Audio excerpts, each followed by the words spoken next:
Welcome, everybody. This is Mario from the Barberview TV podcast. We're now live on Amazon Fire TV, Roku, Apple TV, YouTube. If you have one of these phones, which you better have one if you're in 2022, you could download the app. Also, if you have an Android app, you could download the Barberview TV app. Just search for it. And also, we're joined by 32 countries around the world dialed in for the barber culture. Also, make sure to follow us on all social media platforms, subscribe, do all those things just to make sure that we keep everything rolling as best as possible. And also, thank you for all the love and support. One last notice, make sure to check out that documentary we just dropped called New School, a Tyreek Jackson story. We're now nominated for 8 Film Festival Awards, so we're trying to take home some hardware for the culture, so we're looking forward to that.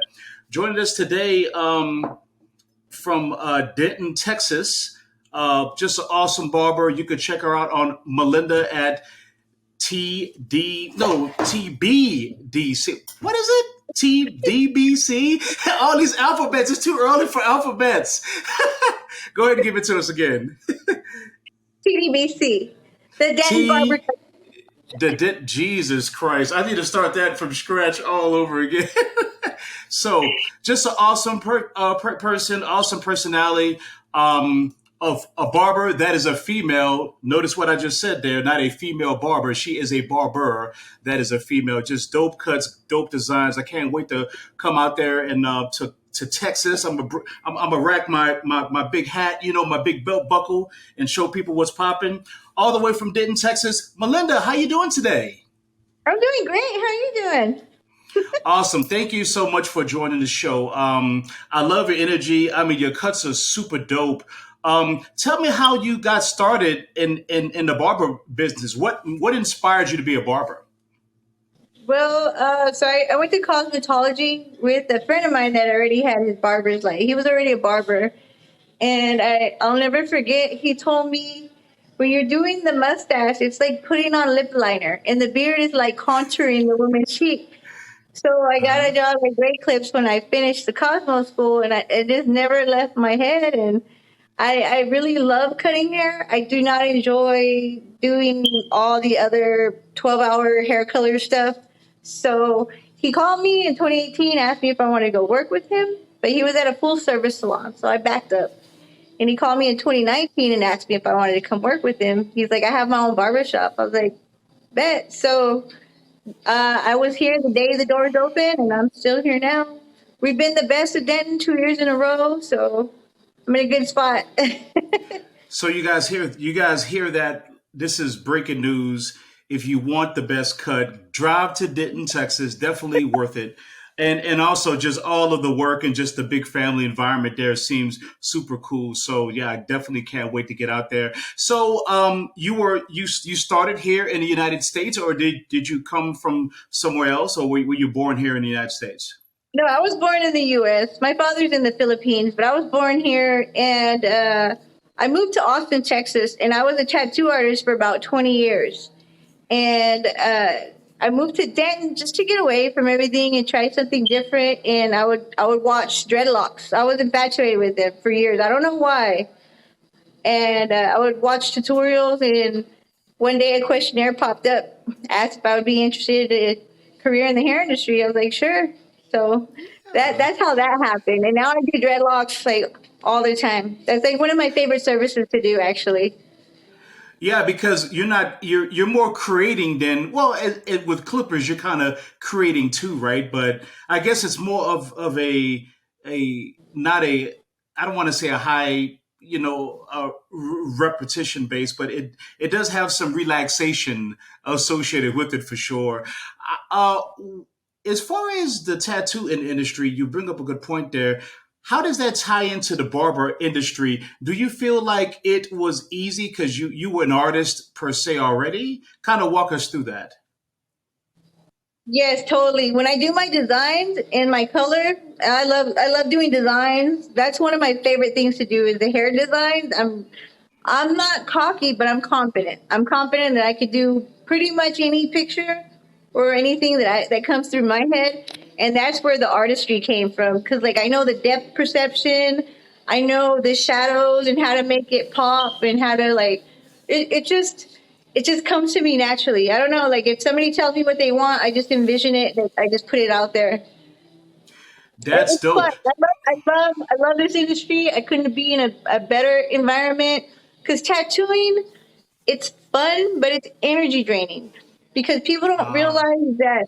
Well, I'm tattooing you. I'm giving you something that you really want, but I'm causing you pain, and I'm feeling that frequency.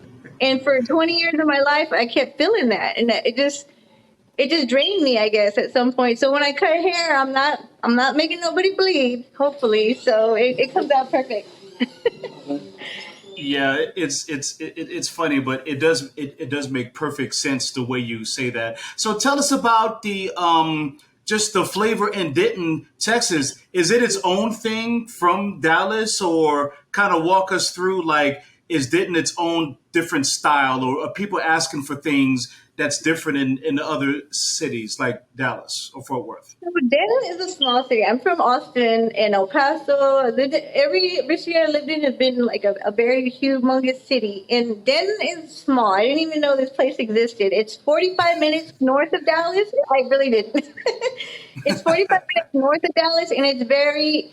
I consider it like a friend zone. That it's very friendly. It's a college town. There's a lot of art musicians. It's just the people here, they vibe a little differently. So it's easier for me to transition here than it would have been if I moved from like Austin to Houston or something. Even though I got that city locked in, that's locked in me forever. But Denton is a very easy town, and I'm glad I came here.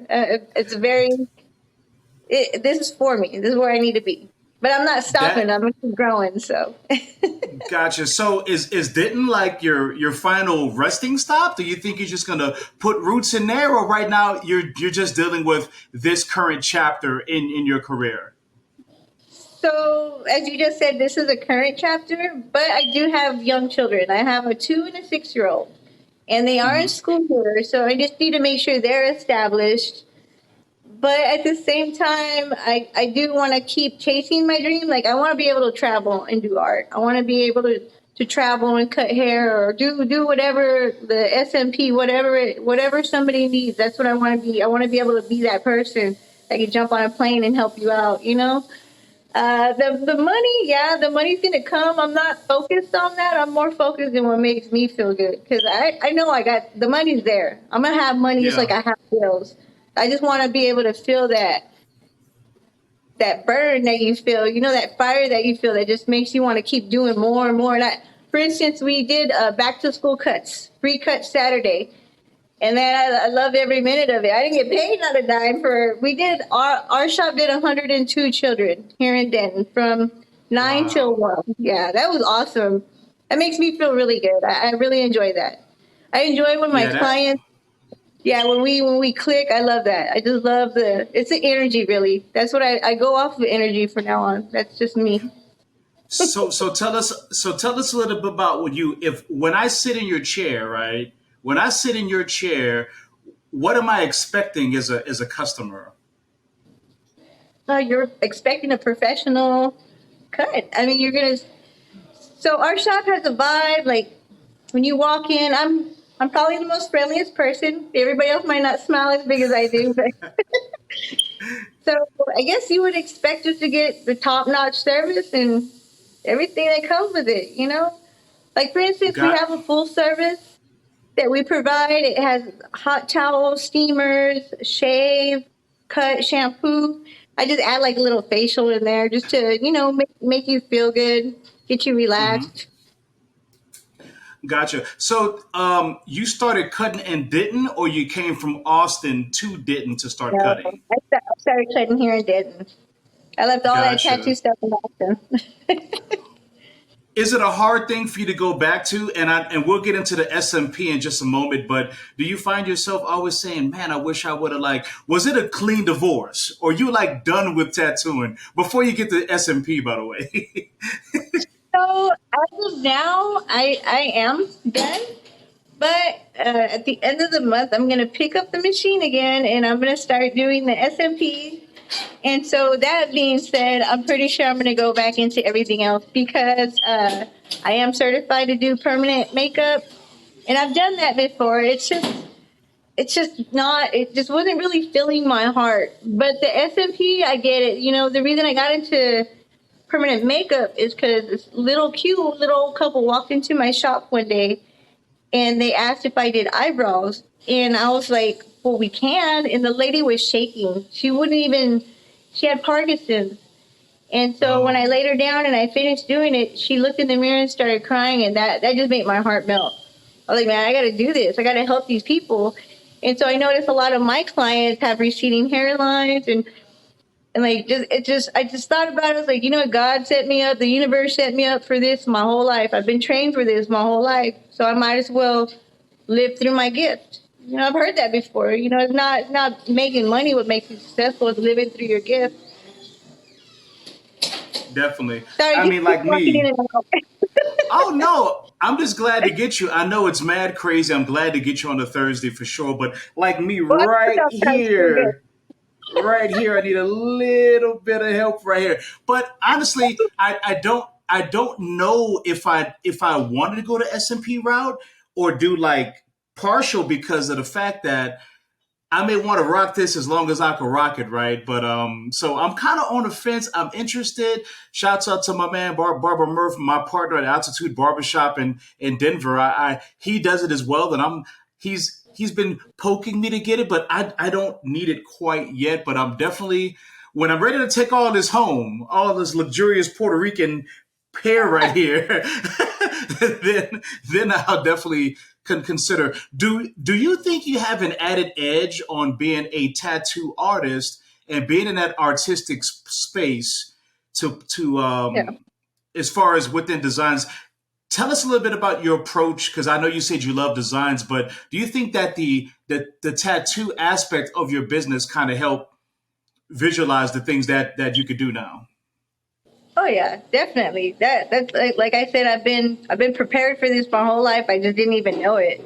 You know, as you go through life, you go through obstacles and your chapters. You don't realize that it's going to complete the book. You know, my book ain't complete though, but yeah, I'm glad that I did do that for all that time because I know what to look for. Like, for instance, the very first day we opened, I had a client that almost passed out, and I recognized the signs because of I was a tattoo artist. I'm trained to do, you know, CPR and all this stuff. So I know what to look out for as far as bloodborne pathogens. I know all my sanitary techniques. I know all that stuff.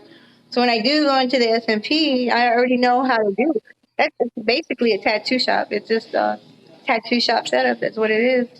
I just gotta Got I gotta approach it a little differently though, because tattoo shops are a little different than the Barber. SMP. Yeah, you gotta be Oh, relaxed when you SMP. do that. Yeah, for sure. So tell us about the men's barber styles. Like you've seen the tattoo game evolve, right? You've seen people wanting specific things, but now a lot of men are into just really looking great. A lot of men are spending a lot of money right now for haircuts. Men are spending a lot of money. So what are some of the trends that you're seeing within the male with from the demands from men as far as getting their haircuts right now?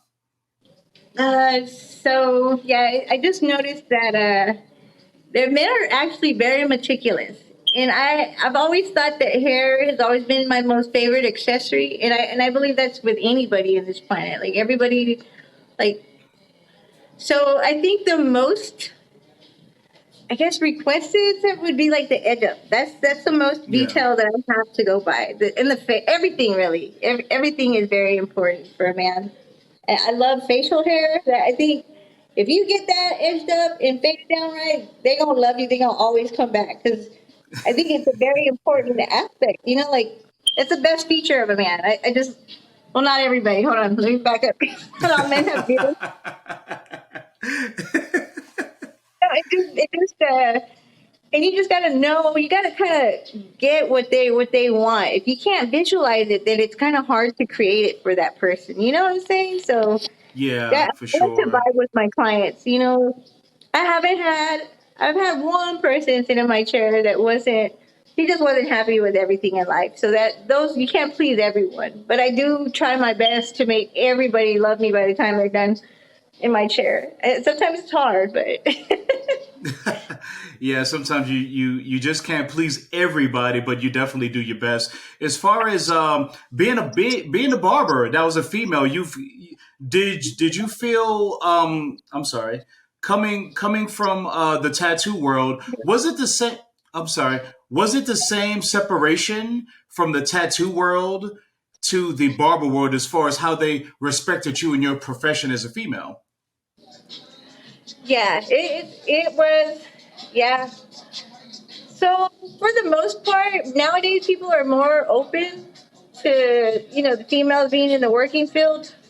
But like when I started in the tattoo industry in the late '90s, so but just I guess I never really paid attention or really cared about what people thought about me back then because I was just slinging art out, and if they seen it, they knew I could do it, so they would sit in my chair. But the barber industry is a little different. Like, for instance, like if somebody books with me for their first time, I've had this happen a few times actually. When I walk up and they're like, "Oh, we were expecting a man to cut my hair." I was like, "Well, you can have any of these guys cut your hair then." And I don't. It doesn't faze me that much because I know they missed out on a badass piece of work, you know. Yeah. But later on, like I guess whoever's chair they sit, because the guys we all know each other and we all know our schedules, and they'll ask me, "Are you okay with me cutting?" I was like, "You cut him, please, because I'm not going to cut him now. From this point on, he's never going to get a cut from me." And a lot of times they do feel bad, and they'll come up and they'll give me a hug later on. It's like, it's okay, man. I get it. I get it. You gotta at some point either somebody they had a traumatizing experience at some point. I don't know, or they just heard. I'm not sure, but it's just I think nowadays people are a lot more open minded. So occasionally I'll get that, but not so much. And I use it to my advantage, honestly. Being a female barber, like I dab down sometimes. Sometimes I would just wear my basketball shorts and my Nikes. But I What? mean, I love sometimes it. I got my sugar here. Come on, baby. Oh, Yeah, sorry come here, about sugar. that. He said, "Hi, mom." Oh, look at that cutie. So, what's the doggy's name? Her name's Sugar. Oh, She's of course, her name is Sugar. What do you mean? I should have known that. You know what I'm saying? For sure. So, is she like the shop mascot? Is she always at the shop doing her thing? we have a shop mascot. She just comes sometimes. I don't bring her all the time, but she's just very laid back. She just sits in the chair, won't bother nobody. So she's a good girl. Awesome. She That's just good. loves Yeah, attention and her super. mama. But mama can't Uh, always. that's dope. That's dope. So, so now that you've been cutting, and you've been in that area, in regards to the shop, I mean, when you have a walk-in and there's people that's waiting to get a cut, and you say you have a wide open seat, right?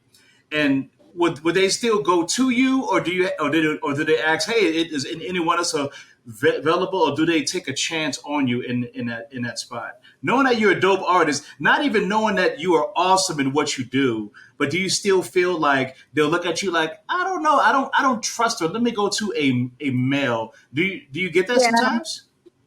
yeah. I still get that every now and then. I mean, and again, it's usually people that have never been to our shop before. Because, excuse me.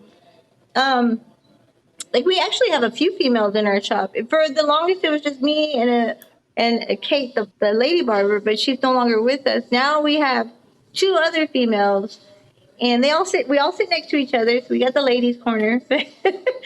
But yeah, we all knock it out. Like there's not one barber in our shop that is not cold. That's just how I feel. That's just my opinion. That's just my opinion, though. And But yeah, I get that that a brings lot.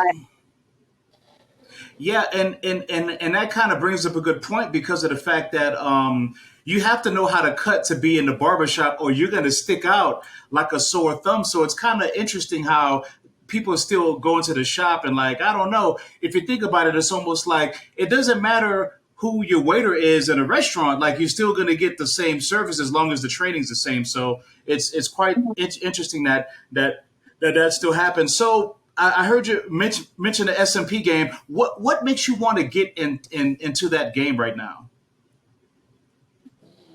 into SMP? There's well, it's a pretty I think there's a good demand for it. It's a good enough demand for me to invest into it because it was not cheap. The course was not cheap at all. But I'll be able to make that back within my first 2 or 3 clients. But I'm not really doing it. Like I said, I'm doing it for the love and the passion that I have. And then the money's going to follow shortly after. But because I see like people, everybody at six, almost every man, and I know a lot of women too that have thinning hair, and yeah, just imagine how that's going to boost their everything. It's going to make their whole world feel better because their hair is thicker and they feel more confident. It's going to be a boost of confidence. As far as the SMP game, now you are a tattoo artist, right? What's the difference between tattooing and SMP? Because just from a person that doesn't do it, is it the same? Is it different? Like, kind of walk us through that. So it's a little different because the skin on the top of your head is thinner than the skin on the rest of your body. And also, you should not go, is the depth concept. Like, you can't go as deep. And the ink is going to be different. Like, creating the hairline, I would assume that you would disperse it. Like, I haven't taken the course yet, but I would assume that you would have to disperse the ink. That means, like just water it down a little bit so it's not a rough line. You don't want anything dark. Like when you're doing a portrait, you don't make a dark line at all. Everything has to be almost a bloodline. So to create that hairline, and then it depends on what kind of hairline they want. If they want natural, if they want a sharp edge up, they want it like a mature hairline. It's a little different, but it's basically the same thing. If you're a tattoo artist, if you've been in the game for at least 5 years plus, then you should be able to knock that out the ballpark. That shouldn't be an issue at all. And like I've never, and my thing when the whole time I've done tattoos, I've never thought like it never enters my mind that you're gonna mess this up. Yeah, it never enters my mind that I'm gonna mess something up. That's just never been a thought in my mind.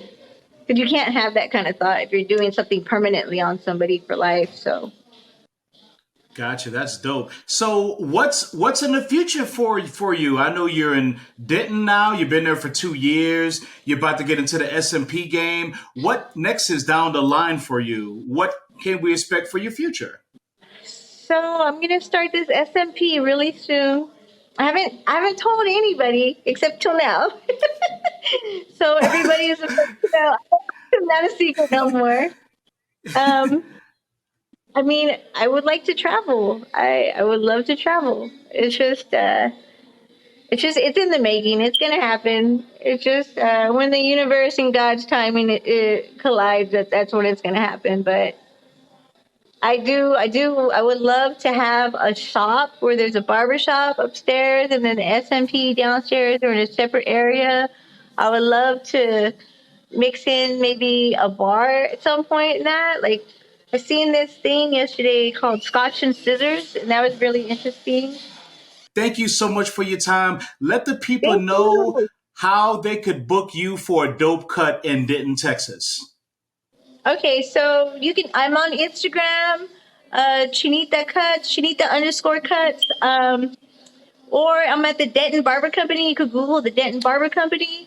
Um, I have Facebook, Chinita Gomez. You can hit me up on either of those, and I'd love to see y'all. You guys heard it first. This is Melinda with Mario at Barbeview TV. We're out of here. Peace out, everybody.